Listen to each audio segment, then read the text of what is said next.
channel. So today's video, tuturuan ko naman po kayo kung paano mo ina-upload ang YouTube video mo sa YouTube. So ngayon guys, bago natin simulan, don't forget to subscribe to my YouTube channel at don't forget to hit the notification bell. So let's get started. What's up guys? Welcome back to my YouTube channel. So ngayon guys, nandito na po tayo sa ating screen. Ngayon guys, ang una lang po natin gagawin is pumunta sa Chrome or any browser app. Pero Chrome kasi yung guys, mas madaling ginagamit para lang po sa akin. Ngayon guys, search nyo lang po yung www.youtube.com.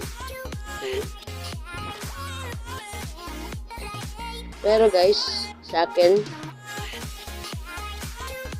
desktop site na po siya. Kung hindi po desktop site sa inyo, pumunta na po kayo dito sa 3 dots, nandito sa and then pumunta kayo sa baba, desktop site. Kung hindi po desktop site sa inyo, hindi po yan check. Kailangan nyo po yung i-check. I-tap nyo lang po yung may square dyan guys. Sa akin, tapos na po kasi kaya desktop site na sa akin. And then, pumunta po tayo sa ating channel. Tap nyo lang po yan guys. And then, pumunta po tayo sa your channel. And then, yan na guys. Tap nyo lang po natin yung guys. Pag mag-upload tayo ng gusto po natin mag-upload ng video, dito lang po natin i-tap guys. Yan sa plus. Yan, upload a video. Yan. Punta na po yan guys sa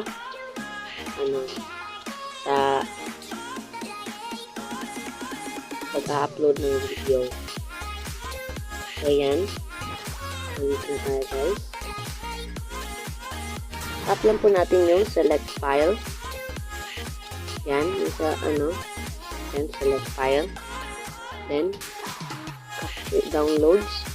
Depende po, guys, kung anong lalabasan nyo. Ang akin, guys, pili na po kayo, guys, kung anong gusto nyo video na i-upload. I-upload.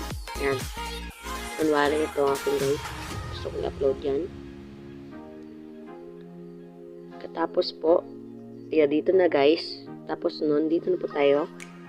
Lagyan lang po natin ito ng title. Kung anong gusto nyo title, kung anong gusto nyo. Description guys, kung anong gusto nyo sabihin. Or gusto nyo maglagay ng link. Tapos, pumunta po tayo dito sa yan. Ito po yung sinasabi ko guys na upload thumbnail. Yan.